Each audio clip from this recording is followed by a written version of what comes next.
Today on Give Me Shelter. It's okay. After a bitter cold sweeps across the South, Dee Dee scrambles to rescue a family of free-roaming cats before they freeze.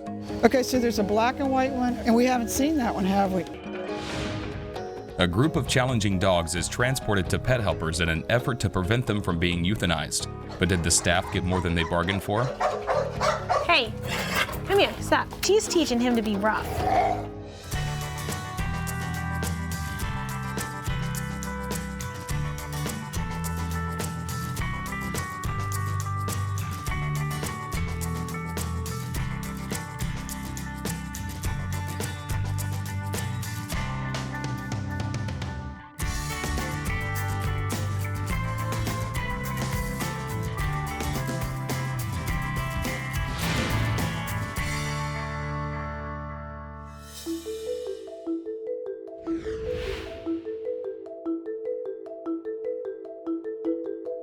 Dee Dee has just received a call from an acquaintance about a family of free-roaming cats outside an assisted living center. To save them from the cold and prevent overpopulation, she must trap the kittens and their mother as soon as possible. I got involved in the Trap, Neuter, Release program through Pet Helpers. Trap, Neuter, Release is basically a program that assists in getting community cats as well as feral cats fixed, meaning spayed and neutered, vaccinated, ear tipped, and putting them back into the community. A bitter cold has just swept through the South. Dee Dee is worried that 2 of the 4 kittens may not have made it through the night. I lose sleep thinking about this stuff a lot of the times, knowing that they're out there cold and trying to stay warm and that kind of thing. And I'm just hoping that they just one made it through the night. Can we pick them up with our hands?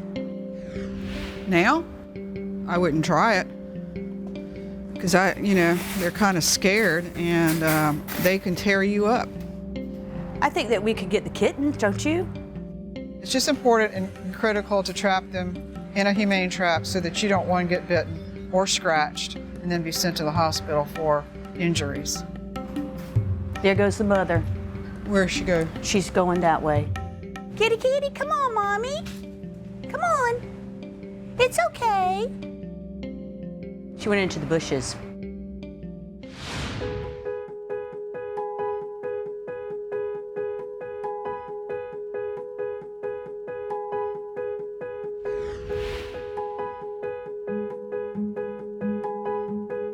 Danya has just transferred a group of dogs from an overcrowded shelter. In an effort to prevent the dogs from being euthanized, Pet Helpers volunteered to take the dogs in. But now they are facing the same overcrowding issue, and some of the dogs might be a challenge. We are scrambling right now to find housing. We don't know where we're gonna put everybody. Sometimes even when we don't have as much space as we'd like to do a transport, we'll jump in anyways. Whether it's to help a shelter move towards a no-kill movement, whether it's to prevent dogs from being euthanized, sometimes we have to almost pack them in like sardines to save a couple more lives. Do you want to go and set him up in my office? Okay. Who's the skittish dog? The big brown pit, the huge brown. The one that ran away? Yes, the one that tried to escape. He's not skittish. I can barely block him from going out the kennel. Oh. Yeah, he's gonna have to be. No, I'm gonna go work with him right now. I'm gonna fix that. Okay. No, go open the door. We've got this dog that might possibly try and bolt out with inexperienced volunteers, and the last thing we need is a dog running around on the floor and we've got this much barking. And if we've got dogs, that are getting away from volunteers that are running around on the floor, and then we have another possibly dog-reactive dog that's being walked at the moment, it could turn into a fight, it could turn into injuries.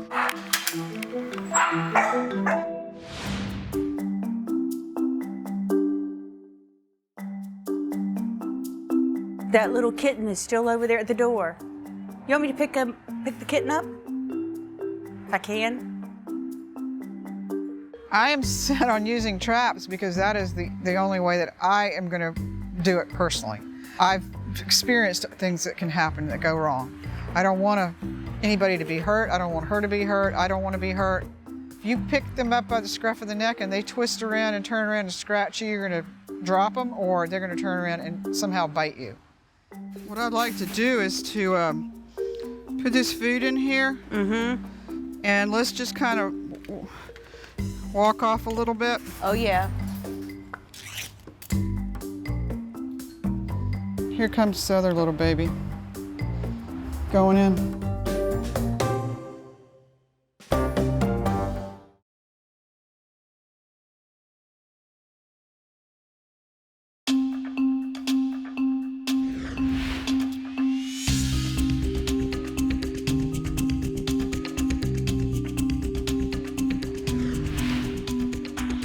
There he goes.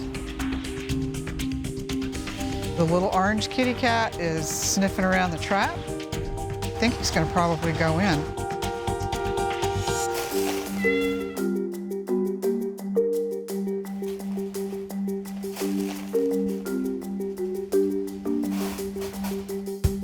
It's okay, it's okay. All right, you got that one down. He's not getting out of there. So, got 3 more to go. Kitty, kitty. Come on. I'm hoping that any of them will come out with the food being shaken. I hope they feel safe enough to come out. We'll see what happens. Kitty, kitty. Come on. Hey, kitty, kitty. Hey. Why are the white ones in the bushes? Come on. Dee Dee, the gray and white kitten was right here in the bushes, and it just went in the pipe. So what I'm going to do is I'm going to get Nanette to come back in, hang out inside where it's quiet out there, so maybe they'll feel safe enough to come out. Okay. She's getting ready to go in, and she's sniffing.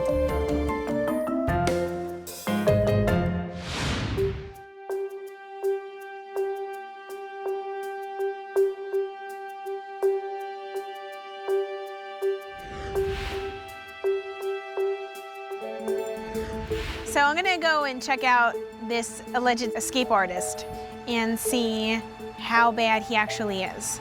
You're so skittish.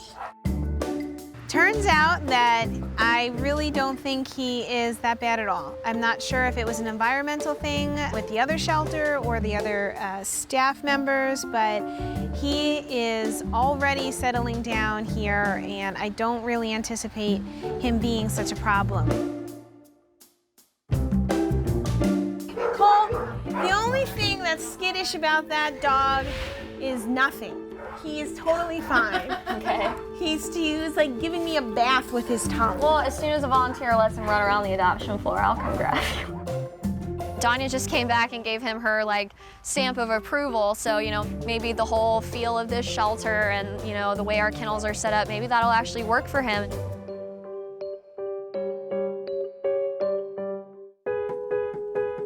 Who's left back here right now? Here, it's the one that had discharge, the brown one, and then little mini captain.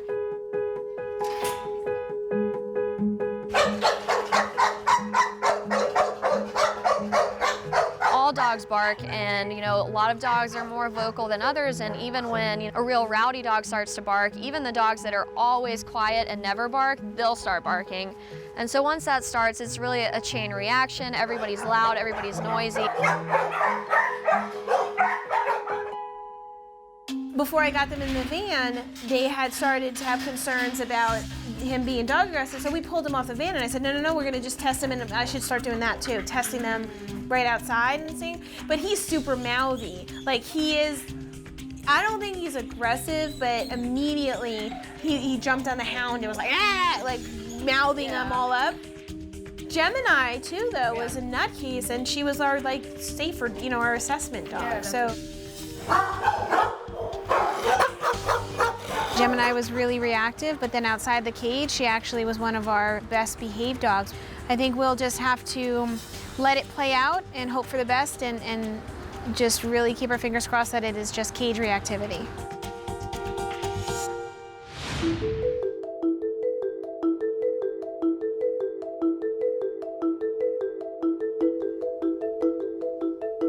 Aw, look at that. Is that not sweet?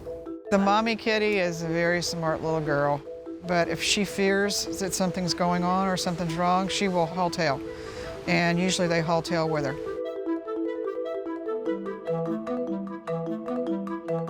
They know something's going on. They think that there's a threat, obviously. I think that we would have better luck just putting food in the bowl, and we sit there in the rocking chair and let them come up. That's what they're accustomed to doing. And then, do you throw a sheet over them then? No, I don't handle them. I'm not gonna do that. For safety reasons, and you know, I've got, see my finger? That's from a cat bite. That's from a cat bite. See the difference? Well, if you want to go out there and try to get them to come over, that's fine. You can do that. They're used to you being, you can sit there and... Okay. Hey, kitty kitty. Yeah. What do you want me to do? Pick her up? Can you? She probably will not like it. Come on. Oh. What do I do now? Hey. It's okay. What do you want me to do? Okay, it's all right. Maybe I can pet it and touch it and put it in the trap manually. Hi, baby. Come here. Hey, darling. Hello. Come here. Come here. Okay, what do you do? She's getting a little antsy right now.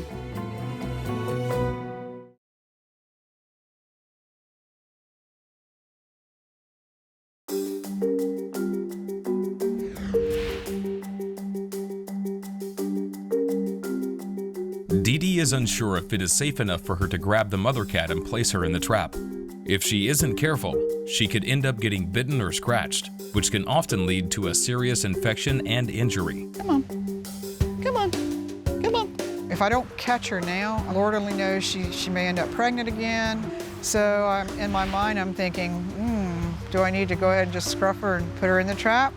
Yes, I'm taking a risk, but I'm willing to take that chance, I guess.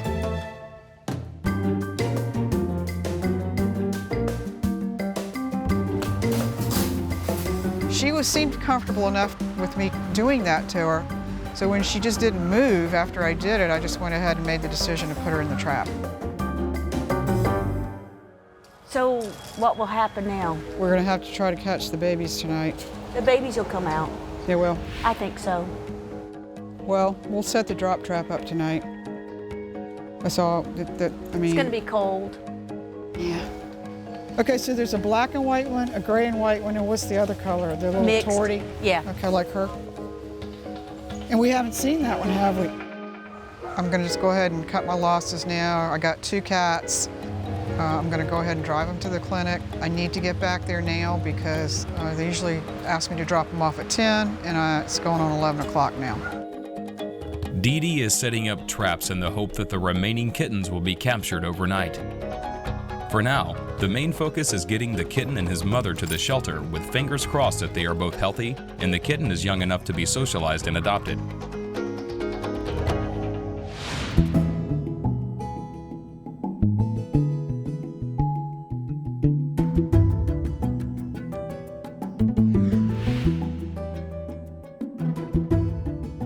The staff has managed to find space for the dogs from today's transport and are handling some of the more challenging cases. A feral puppy named Odie is afraid of humans and will need to be socialized immediately. Trying to figure out if we're gonna need to put him into foster care because he's just on that fence where he's skittish enough, not with the other dogs, Obviously. but with people, that he just pulls away, you know, and I think if we throw him in a kennel, I don't know if he's gonna get enough socialization. He's of age to be neutered and be placed on the adoption floor, but I'm kind of skittish to do that on the simple fact that he's not very human friendly. Now we have this situation of this cute little dog that is highly adoptable in looks, but behavior-wise, he has a long way to go. It's always incredible to me how feral and skittish dogs open up To other dogs? to other dogs. Yeah. And they really can learn from them to be social with people. So the best thing to do with an under-socialized dog is to bring another dog into the picture. It helps them feel comfortable and confident, and they also can then pick up on that dog's behavior toward people, and they'll be more likely to do well with people. Hey, come here, stop. Let me go try to I'm gonna try to get a different dog because she's teaching him to be rough. The dog that we chose is a wonderful dog. She just plays a little rough. That's not gonna be good for Odie either, because the last thing we need to do is teach him from fear to aggression. Aggression's definitely not the way we wanna go, so we're gonna try another dog. Yeah. This is another dog from the transport, so we'll see. Hey, baby. Oh. I don't even know if he's good with dogs. Put your hackles down. There's no need for hackles. No need for those. Don't be mean. He may need an older dog. Hey. The second dog wasn't too happy about Odie. He really didn't want to be bothered with this puppy, which is typical for older dogs. Who is this? That's another one from the transport today. Well, but do you think if we put him in our foster, do you think there's that aspect that he'll bond to that one person, opposed to if we put him on the floor and somebody takes him home every night, that he'll get used to different people? Therefore, when somebody approaches him, that he might be used to that? I think that's a great point. Because I've taken dogs home before that are really, really scared and fostered them for months, and they're fine with me. Yes, that's a good point. But as soon as I put them on the floor, they're like, who is these people touching me? He really needs to learn right now that all humans are good. Her point of making sure that we transfer the puppy to a different home every night will ensure that that happens. It's always a gamble when you have socialization needs with dogs. I am going to put my faith in the staff and just hope for the best that we're able to fix this puppy.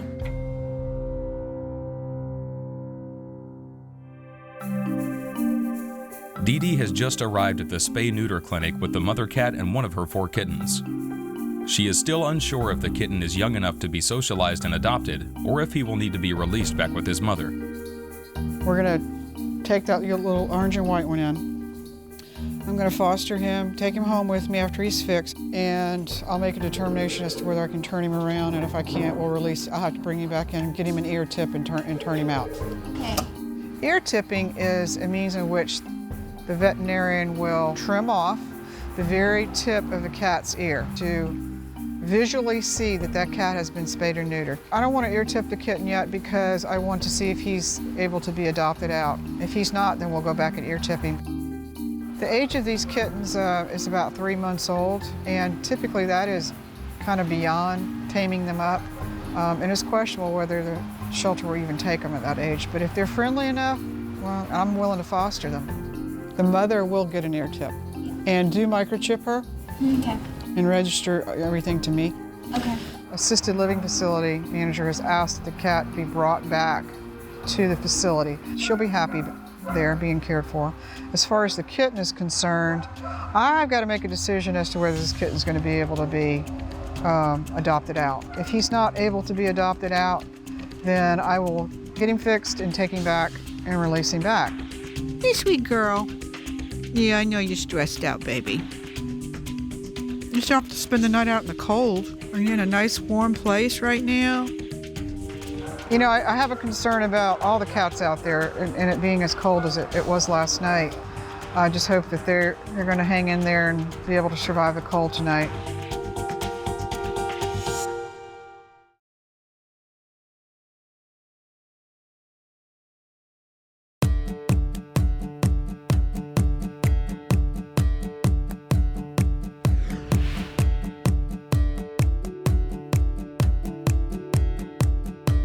Odie has spent the night at 6 different foster homes over the last week.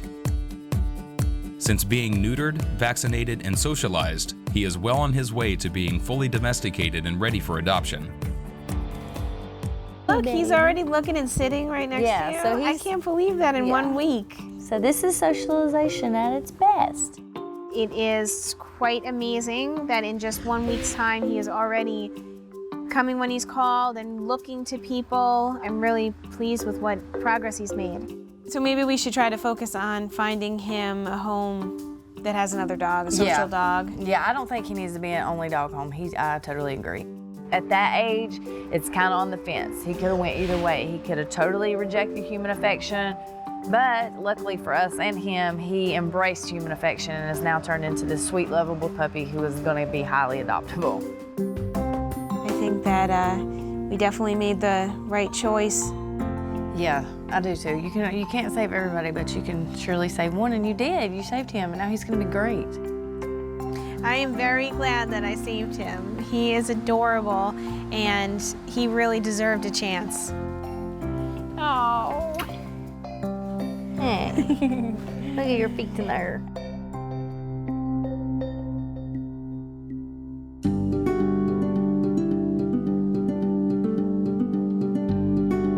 Both the mother and her kitten have been issued a clean bill of health and were spayed and neutered.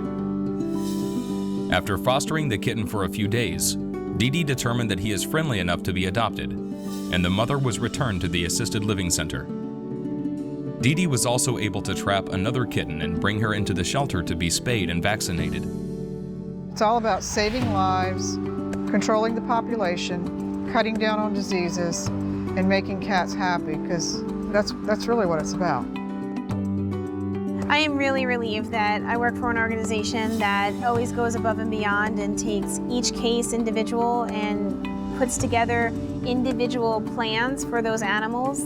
We don't run like a factory here. We're not trying to just mass produce homes for these animals. We want to make sure that the animal, the people, and ourselves are all set up for successful placement.